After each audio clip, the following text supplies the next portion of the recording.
Hello everyone. तो आज की वीडियो के अंदर जो क्या है हम हिंदी का लेसन प्लान डिस्कस कर रहे हैं। और ये जो लेसन प्लान है ये है 7th क्लास के लिए। और ये जो क्या है 7th क्लास की जो क्या एक पोइम है जिसका जो हम लेसन प्लान डिस्कस कर रहे हैं। तो लेसन प्लान बनाने के लिए आपको जो क्या कुछ जनरल इन्फॉर्मेशन लिखनी होगी।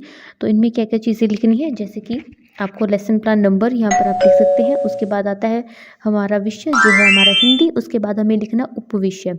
उपविषय जो हमारा टॉपिक का नाम है वो लिखना है। तो हमारी जो टॉपिक है वो क्या है, एक पोइम है जिसका नाम है आरी बरखा।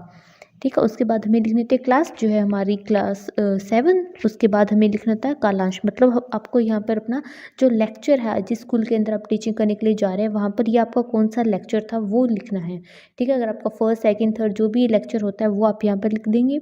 उसके बाद आपको लिखना होता है टाइम कि आपका जो एक लेक्चर था वो कितने टाइम का था। ठीक है। अगर वो 30 मिनट का था तो आप 30 मिनट लिख देंगे, 35 मिनट का था तो आप 35 मिनट लिख देंगे। तो ये सब जो क्या है आपकी जनरल इन्फॉर्मेशन हो जाती है। हर एक लेसन प्लान के अंदर आपको ये सारी जो क्या जनरल इन्फॉर्मेशन लिखनी है। उसके बाद ही आपको जो क्या अपना लेसन प्लान जो क्या आगे स्टार्ट करना है। उसके बाद जो क्या आपको लिखनी होती है सामान्य सामग्री। सामान्य सामग्री के अंदर आपकी क्लास में जो भी मटेरियल है जैसे कि चौक है, डस्टर है, ब्लैक बोर्ड है, तो ये सब आप यहाँ पर लिख देंगे। फिर होती है विशिष्ट सामग्री।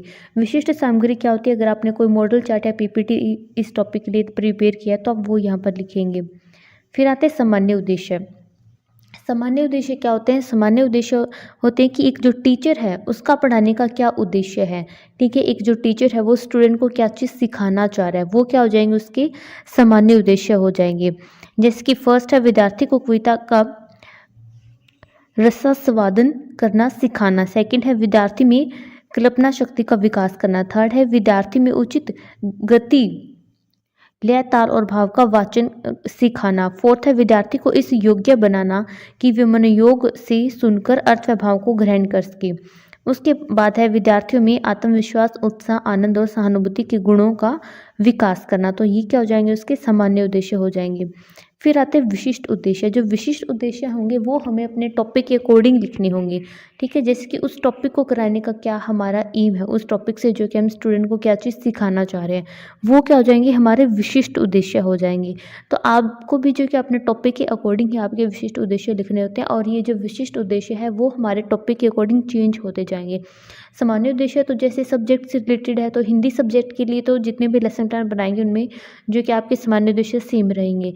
लेकिन विशिष्ट उद्देश्य टॉपिक के अकॉर्डिंग होते हैं। तो जैसे ही आप नेक्स्ट टॉपिक के ऊपर लेसन प्लान बनाएंगे अपना, तो आपके जो विशिष्ट उद्देश्य भी आपको चेंज हो जाएंगे और फिर उसी टॉपिक के अकॉर्डिंग आपको अपने विशिष्ट उद्देश्य लिखने होंगे। और साथ में जो क्या है इस चैनल के ऊपर जो कि आपको और भी सब्जेक्ट से रिलेटेड जो लेसन प्लान मिल जाएंगे। अगर आपको वो नहीं दिखे तो आप वो भी जाकर देख सकते हैं। और अगर आपने अभी तक वीडियो को लाइक नहीं किया तो वीडियो को लाइक कर दें, और चैनल के ऊपर नहीं है तो चैनल को सब्सक्राइब कर दें। साथ में आपको ये लेसन प्लान हेल्पफुल लगा या नहीं कमेंट करके बता सकते हैं, और इसको अदर स्टूडेंट के साथ शेयर कर दें। फिर आते हैं व्यवहारिक उद्देश्य। अब आप जो क्या है व्यवहारिक उद्देश्य भी लिख सकते हैं। ये आप लिखना चाहे तो लिख सकते हैं, अगर आप इसको नहीं भी लिखना चाहें तो ये कोई कंपलसरी नहीं होते हैं। ठीक है। आप सामान्य और विशिष्ट उद्देश्य लिखते हैं, लेकिन अगर व्यवहारिक उद्देश्य अगर आप लिखना चाह रहे हैं तो आप लिख भी सकते हैं। जैसे कि विद्यार्थियों में ऋतुओं का अध्ययन करने की योग्यता विकसित करना। सेकेंड है विद्यार्थियों को कविता की विभिन्न शैलियों का ज्ञान करवाना। ठीक है। तो इस तरह से ये हमारे व्यवहारिक उद्देश्य हैं जो हमने यहाँ पे 5 जो कि अपने उद्देश्य लिखे हैं, तो आपको भी इस तरह से लिखने हैं। फिर आता है पूर्व ज्ञान परीक्षण। ठीक है। कोई भी टॉपिक जब आप स्टूडेंट को करवा रहे हैं तो आपको जो क्या उनका पूर्व ज्ञान परीक्षण करना होता है, ये देखने के लिए कि वो टॉपिक स्टूडेंट को उसके बारे में स्टूडेंट को पहले से कितना पता है। तो पूर्व ज्ञान परीक्षण आप कैसे करेंगे, इसके लिए जो कि आप स्टूडेंट से क्वेश्चन पूछेंगे। ठीक है। उनको पूर्व ज्ञान परीक्षण करने के लिए तभी आपको पता चलेगा कि इस टॉपिक के बारे में बच्चों को पहले से कितना पता है। जैसे कि यहाँ पर आप फर्स्ट क्वेश्चन पूछ रहे हैं कि भारत देश में कितनी ऋतुएं पाई जाती हैं। सेकंड है इन ऋतुओं के नाम बताओ। थर्ड है वर्षा ऋतु से संबंधित आपके पाठ्य पुस्तकों में जो कविता उसका नाम बताओ। ठीक है। फिर टीचर क्वेश्चन पूछता है आर्य बरखा के विषय में विस्तारपूर्वक बताओ। तो इस तरह से आप बच्चों से क्वेश्चन पूछेंगे, और ठीक है, और आप देखेंगे कि बच्चे उनका क्या आंसर कर रहे हैं। फिर आता है उपविषय की घोषणा। तो अब जो क्या है हमारा जो भी टॉपिक है हम उसकी अनाउंसमेंट कर देंगे, स्टूडेंट को बता देंगे कि हम जो क्या है इस टॉपिक के बारे में आज जो क्लास में पढ़ने वाले हैं। फिर नेक्स्ट आता है प्रस्तुतिकरण। ठीक है, अब जो क्या है हम टॉपिक जो हमारा है उसको डिटेल के अंदर स्टूडेंट को एक्सप्लेन करना स्टार्ट कर देंगे। ठीक है, तो इसके लिए जो क्या अपनी फाइल के अंदर अलग अलग कॉलम बना सकते हैं और उसके अंदर जो क्या अपना आप लेसन प्लान जो अच्छे से एक्सप्लेन कर सकते हैं। ठीक है, छात्र अध्यापक। ठीक है, तो सबसे पहले जो हम टीचर की एक्टिविटी देखते हैं उस कॉलम में आपको लिखना है कि विद्यार्थियों को प्रश्नोत्तर विधि और व्याख्या विधि का प्रयोग करते हुए आर्यवर्खा का रसवादन करवाएंगी। मतलब आप जो वो पोइम है वो रीड करेंगे बच्चों के सामने और साथ साथ शामपट का प्रयोग किया जाएगा और विषय की रोचकता से संबंधित चार्ट दिखाएंगे। ठीक है, तो आप इस तरह से चार्ट का भी यूज़ कर सकते हैं और आप ब्लैक बोर्ड का भी यूज़ कर सकते हैं, जो भी आपको सही लगे। ठीक है, आपको इस तरह की पिक्चर भी आप यूज़ कर सकते हैं, जैसे कि यहाँ पर इस पीपीटी में एक पिक्चर ऐड की गई है। आप भी इस तरह की पिक्चर जो क्या है वो यूज़ कर सकते हैं, बच्चों को शो कर सकते हैं। फिर आता है प्रथम चरण। इसमें क्या होता है, कविता का संक्षिप्त रूप में वर्णन। आप जो कविता का जो क्या संक्षिप्त रूप में यहाँ पे वर्णन करना स्टार्ट करेंगे, जिसके पहले आता है छात्र अध्यापक कार्य। तो यहाँ पर ये क्या होता है, टीचर का कार्य। यहाँ पर टीचर का क्या कार्य होता है, कविता का संक्षिप्त रूप से परिचय देगी। वह आर्यवर्खा नामक कविता डॉक्टर राकेश कुमार बब्बर द्वारा रचित वर्षा ना होने के कारण पड़ रही धरती पर प्रभाव के कारण इस जटिल समस्या पर ध्यान दृष्टिगोचर किया है। इसमें कवि कहता है कि वर्षा तुम आओ और इस तपती धरती पर अपने ठंडे जल की बूंदें बरसाओ। ठीक है, तो ये टीचर जो क्या पहले उस पोएम के बारे में कुछ एक्सप्लेन करता है बच्चों को। फिर आता है दूसरा चरण। इसके अंदर क्या करता है, छात्र अध्यापक द्वारा प्रथम आदर्श वाचन, छात्रों की पाठ्य पुस्तकें बंद करवाकर छात्र अध्यापिका कार्य।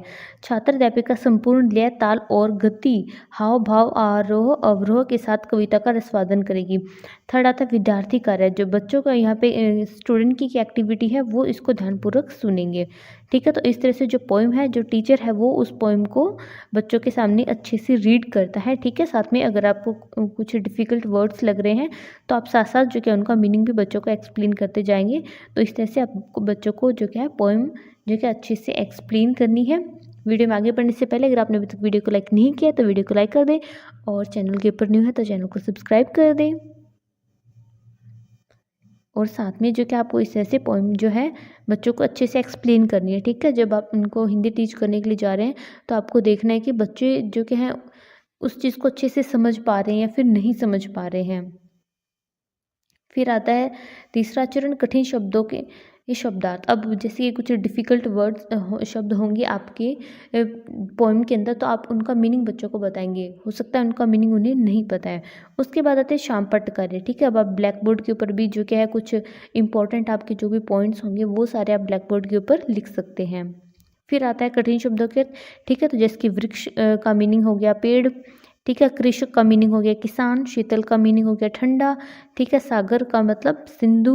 वर्ग का मतलब वर्षा और धरा का मतलब धरती। ठीक है, तो ये कुछ डिफ़िकल्ट वर्ड थे जिनका मीनिंग आप स्टूडेंट को बता देंगे। फिर विद्यार्थी कार्य मतलब आप स्टूडेंट को जो क्या होमवर्क दे देंगे। तो इस तरह से जो कि आप अपना लेसन प्लान ईजिली बना सकते हैं। और आपको कोई डाउट है तो आप कमेंट करके पूछ सकते हैं। और वीडियो हेल्पफुल लगी है तो इसको लाइक कर दें, चैनल को सब्सक्राइब कर दें, साथ में आप इसे अदर स्टूडेंट के साथ शेयर कर दें।